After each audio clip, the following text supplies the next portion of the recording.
Welcome, it's your friendly neighborhood badger here, and I am back at the start of Delirium League, at the end of day 1 for me, and I have pushed extremely hard, as much as I could, as much as I probably should as well. I think we've been going at this for about, well, let's have a look on our character here.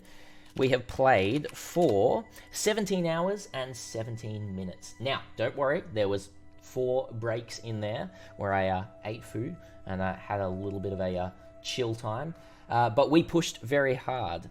At the moment, I am playing my Sentinel Queen Reborn character, and let me tell you, it's working absolutely awesomely.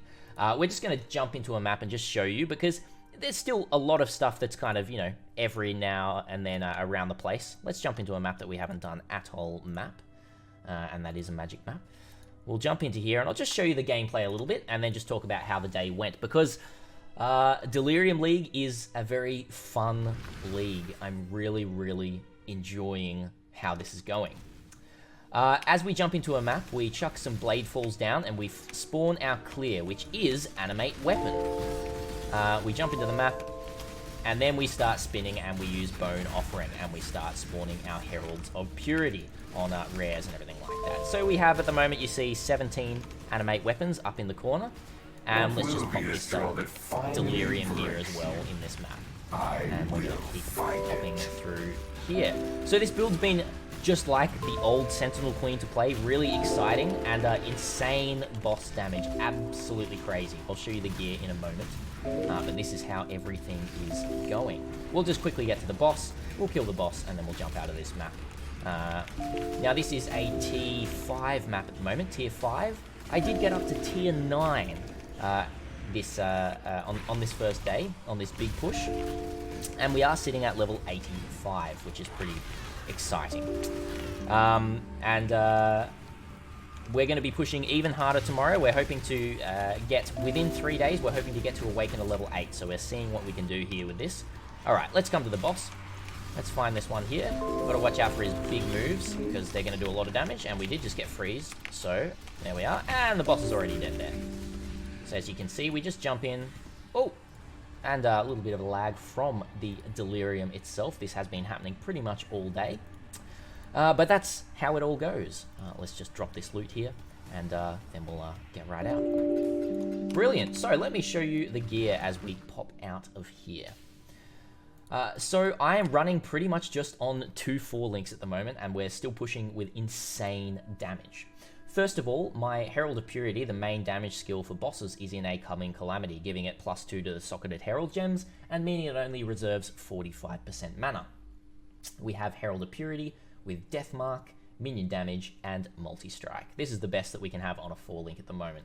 If I had a 5th link, I would be putting Impale in there, but we have used about 300 Jeweler's Orbs on this Coming Calamity here. We haven't hit it yet.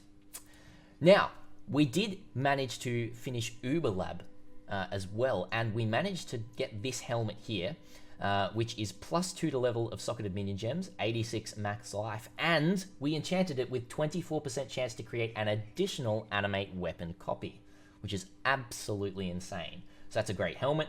We have a +1 to physical gems spirit shield here, and we have a cold iron point, which I managed to grab very early on in the league for about 23 chaos, which I managed to gain from dropping an exalted orb, selling it really quickly, and getting myself a cold iron point. I think they're up to about 50 chaos now as of this moment of recording.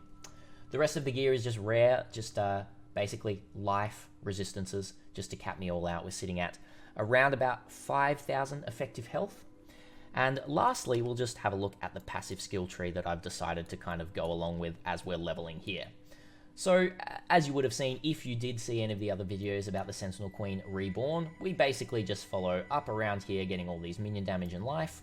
But you'll notice, we come down here to a very juicy cluster area.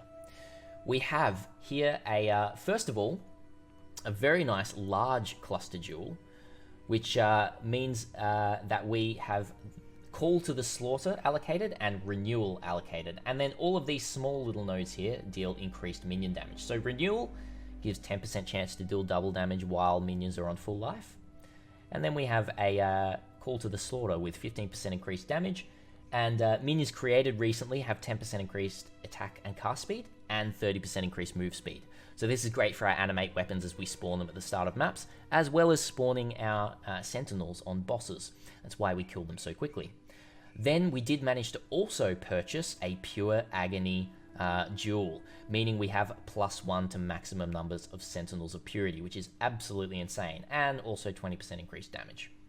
That is everything. We managed to accomplish so much today, and I'm very, very happy with it all.